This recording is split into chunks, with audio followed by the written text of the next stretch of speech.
Good morning. You can say good morning once again. Thank you. I think someone has let it on the secret that the first few rows need to be occupied. Otherwise, most of the time, the first row is usually empty. It is only our brave children who choose to first sit on the first row.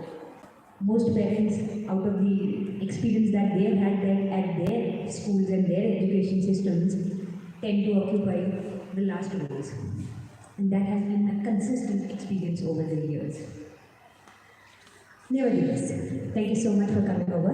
And I think with that small little intervention that Shivani ma'am started the day with, I hope all of us have realized what our children go through and what we as parents also go through. It's not just children. In trying to make that perfect paper, we are also scrambling all over the place. That said, I want you to imagine yourself as a teacher for a while. You being the student just 5 minutes ago. Imagine you're a teacher. You work with 10-year-olds, 12-year-olds, etc., etc. For the past 10-12 months, you're trying to keep yourself sane. Dimag pe thanda baraf rakh ke, every day morning you log in and you see these small little icons where there are children and you try to make it the most out of it. You try your best to involve them, to give them something that encourages them to learn. And then, as an English teacher, when you test them and you give them an essay, what you get back is a student writing a story about how she wants to commit suicide. She writes, and mind you, this is a story where she has to share an experience. She speaks about how she wishes that people would mourn over her dead body rather than she going through the day as she does. What your child is doing the so-called right thing. And what that right thing is only for you and me to decide. It is not for the third party. It is only for you and your child to decide. Those children who come around, they engage in so many resilient that the impact of it may not be visible immediately on your report card. Because when their report card is not good enough, they do not tell themselves that they are not good enough. They go back and they talk about how can they make it a better. This is not to say that the academics that they happen here do not have rigor. They do. However, those academics are a part of their personality is something that all our students know. That it doesn't matter what a particular report card says. What matters is what you do about it. And isn't that what we would want all our children to grow up with? Isn't that what we as adults would want our children to know for a lifetime? So, now that you've entrusted your children to us and you have given us that faith, I request you to please keep that faith. A. Give us time. Let us be with the children. Read our emails. Please respond. When we ask you to come to school, please come. And please ensure that our children have the time to do the homework. And this is specifically being instructed by me, to me. So please make sure that they're doing their basic work, they ensure that homework is done, they come with relevant books, material that they would require. Be a facilitator. The rest, we will take care. We as a team of educators, we are a blessed space. Honestly, you need to be really lucky to have teachers like these walk the corridors. Each teacher here who's here is here for the child. Is here because he or she believes that I can make a difference, that the children matter. And it is with that belief that we work day in and day out. Any of you, if you spent a week as a teacher in this institution, you would feel exhausted, drained, and you would like Shashtang Pranam. Okay. If this is what it takes to be a teacher, then hats off to all those people who pull that off. This year we've had a lot of parents, including some of you maybe, who have literally, and teachers, this is for compliment that I would want to share with you. I've done that in the past, but I would repeat. Parents who have literally claimed that, ma'am, so far we had seen schools from the outside. That we would see the schools once or twice or 4 times a year, events, parents, and all of that. With the pandemic, we saw the schools inside. We saw what happens actually in the classrooms. We saw how classes are conducted, and hence we choose to come to GGIS. There are many of them who had cousins, siblings in different schools, etc., etc. And there was this literal comparison. Oh, Amazon पे नहीं आता compare product A with product B, that sort of a thing. They literally compared the two schools, looked at what was happening in different schools inside the classrooms, and that is when they realized that what happens in the classrooms matters a lot, and what happens in the classrooms is something that only the teacher gets to decide. The names don't decide that, the teachers do. And we are simply on top of the world to have the educators that we do. And with that, I request you to remember that our children are inheriting a world that is very different, very, very, very different than what we grew up in. The pandemic has proved that without doubt. And if anything, we need to teach them to be adaptable, to keep learning on their own. So let us all be a part of that journey. Let us all grow with them and let them grow to be the best versions of themselves. Thank you so much for coming over. And Shivani will take this further with whatever else that needs to be spoken about. I'll be here in case you have any questions, and so will your students and teachers. Thank you.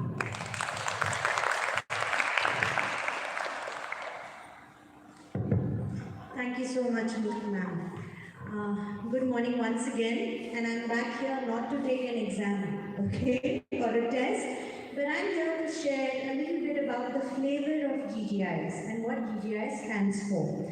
Today, I'm going to talk about the pedagogy mainly and our instructional style in teaching. This will give you an idea of the way classrooms and classroom learning flows throughout the day. To begin with, I'm going to talk about what makes us uniquely GGIS. Okay? So for grades 3, 4 and 5, you fall under Key Stage 2. In Key Stage 2, we primarily focus on a holistic approach towards education. Anybody here heard the word holistic before? Probably a holistic diet. Yeah? And it talks about how you balance, your protein, carbs, fats.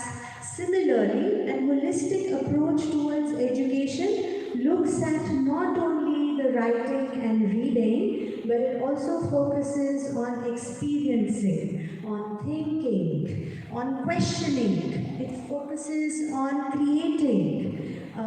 Those are some of the facets and different areas for a holistic approach towards education. Every time a team of teachers have to decide on something that is to begin in a classroom, we first ask ourselves a question. Is this learner-centered? Will this benefit the student? It is not the convenience of the adult, but the learning of a child that is prioritized before every decision is made at the school. We move on to the 3 R's that are relationships, relevance, and rigor. I'm sure all of you would be able to recollect their favorite teacher in the school days. How many of you had a favorite teacher in your school years? Okay? How many of you may even have your favorite teacher's name in a hidden question for passwords? I do, okay? We do definitely think of our favorite teachers very often. And what was the one thing that helped you connect to your teacher? Anybody who would like to share? One thing that makes you remember or recollect your favorite teacher. Yeah. Personality. Sorry? His personality. Personality, okay. So you connected to the teacher's personality. Anybody here who felt motivated by the teacher's personality or the way the teacher made you feel? The friendly approach. Definitely relationships. are very important. And relationships are one thing that can convince the student in the classroom to even hear or listen to the teacher. It is so easy to shut down for a child. But if there's one thing that will keep them going academically, it has to begin with relationships. All our educators here understand that, and they experience the beauty of relationships also when they see growth in their academics. Okay, so we talked about relationships, we move on to relevance. Progressive learning requires us to stay updated with the trends in the education field. If we had to take examinations on pen and paper last year, we also took performance-based evaluation. So we had to move hand in hand with the current trends and ensure that students get more than one way of expressing their understanding of a topic. We also look at rigor, which is embedded in our teaching and learning pedagogy. So by rigor, I think watching a child practice and write falls under rigor, something that satisfies the parents a lot and the parent community. But we also want to show our students how not giving up when they fail is important, when consistent small efforts are important, and how that is going to help them through the regular practices, okay? Next, we'd like to talk about freedom and acceptance of individuality. Are we all saying no? We want to accept our students for the people that they are. Their young, bright minds with their ideas, with their strengths, with their weaknesses, and give them a platform at GGIS to work on what they wish to work on. Okay? We move on to the Leader in Me program. The Leader in Me program, some of you may be aware about it, but for those of you who do not know, the Leader in Me program talks about building and nurturing leadership skills in students. We require our students to be the front line when it comes to initiatives, to build habits such as proactiveness, thinking win-win, synergizing with others. These are skills that are required not only today, but also as they grow into young adults and run and become future entrepreneurs.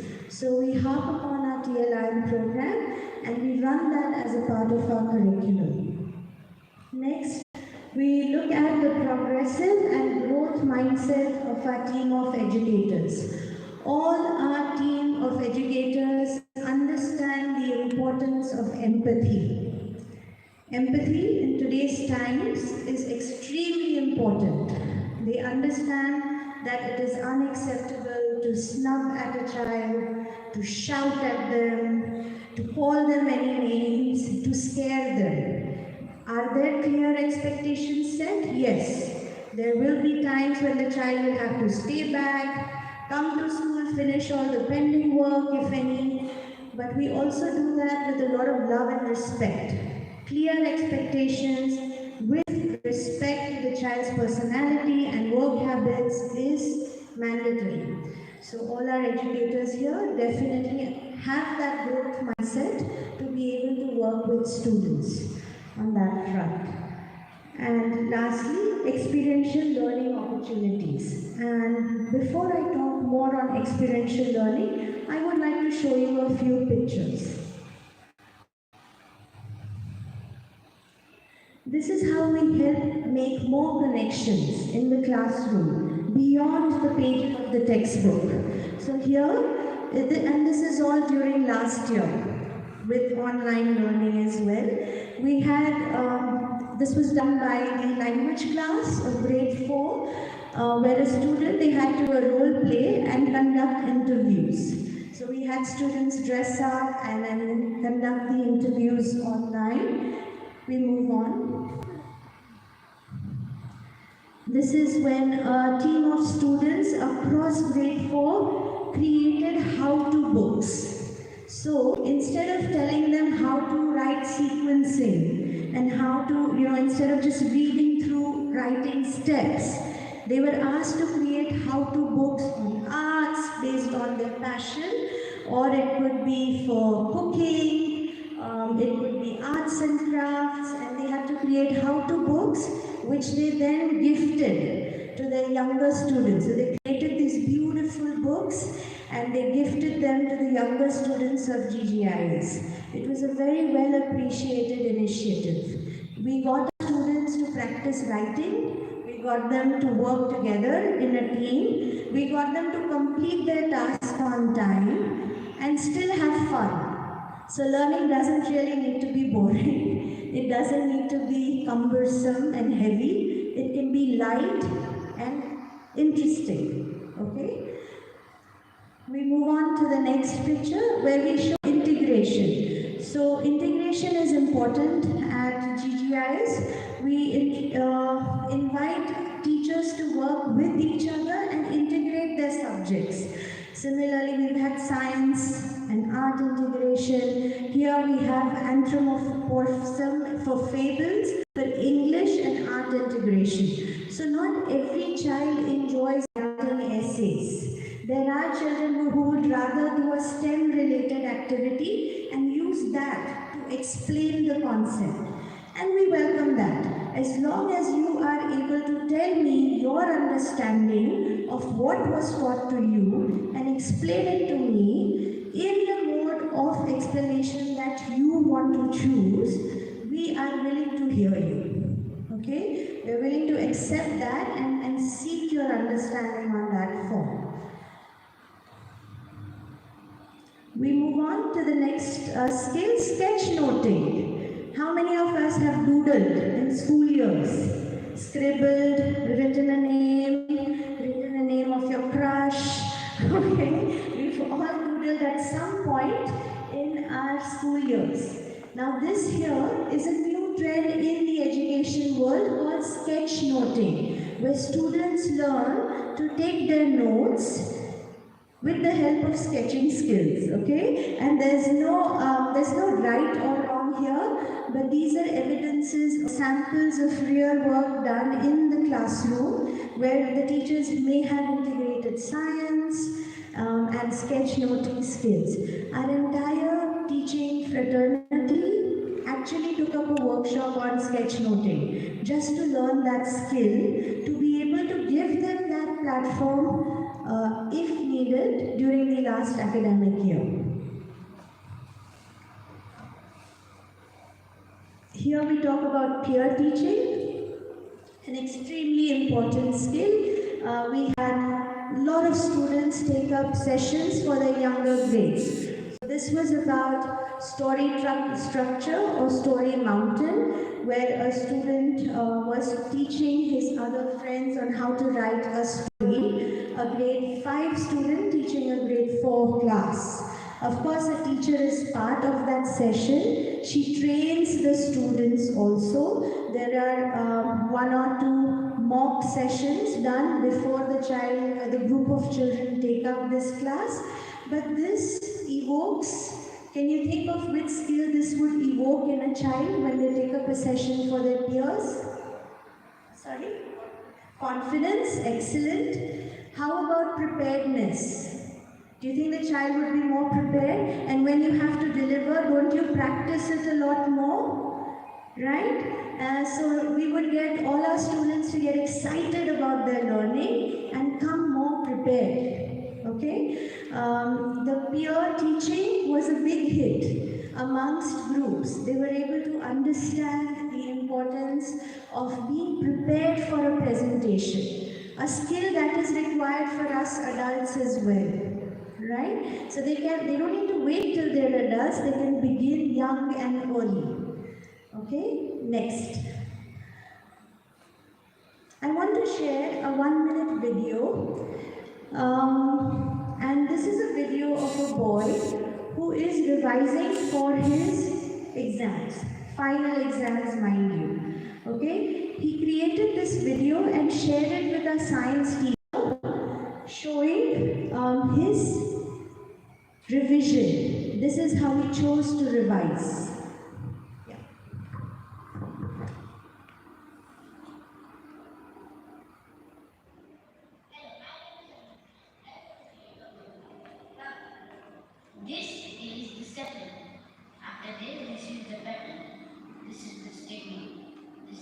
the stable, the small lines which are coming, those are called stable. But not this. Those are called anthem, which contains the pollen. And see, you can see the pollen here. Pollen, so small pollen. This gets stick to the body parts of any insects or whatever. And after that, when it takes that to the thing, then it flies back and then it goes to another flower. Like for an example, this is done. Another flower. And then it goes to the stigma again. And after that, what happens is the pollen gets transferred to the ovary. And in ovary, there are eggs. And then the pollen goes inside that. And then it creates a new flower. So,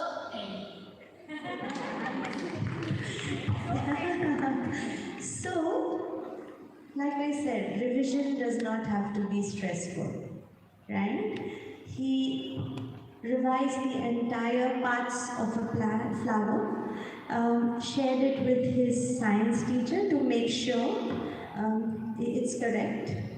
And that's how we choose to put the learner before everything else. Okay? Yes. hello, my name is Anand. We move on to the next slide. And I would like to talk about what we offer at GGIS. Primarily, these are the subjects that we offer: language arts, maths, science, Hindi, global perspectives. We have one writing session a week in regular week to inculcate writing skills. Coding, MindSpark, which is a tech platform. We gamify math and help them enjoy mathematical concepts through MindSpark. We also offer French, library and storytelling. For our activities for grades 3, 4 and 5, we offer Curio Box, art, dance, chess club, makers lab, gymnastics, table tennis, skating, yoga and martial arts. A few of those activities we will have to wait till the school reopens related to sports. But other than that, we have been running all the subjects that you see put up on that screen, even in the year of the pandemic.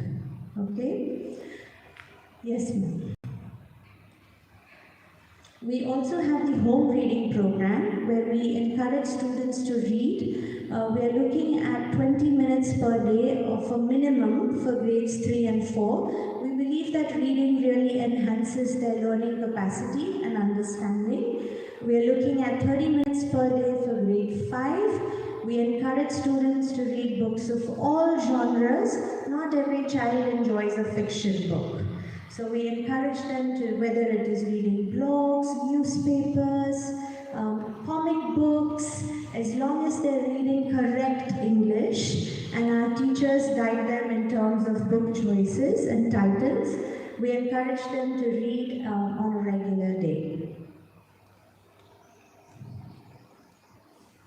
Yes, formative and summative assessments. Okay, I'll be talking a lot more in detail about this in the orientation that will happen in June for all the new and the old parents.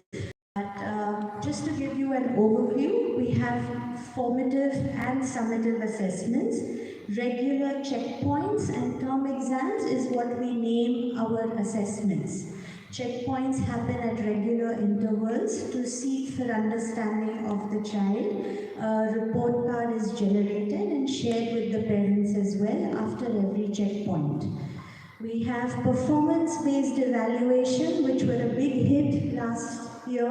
We would like to continue with PBEs even in the upcoming academic year. We look at PBEs as one way where a child gets to express their understanding and learning in the mode of communication that they prefer.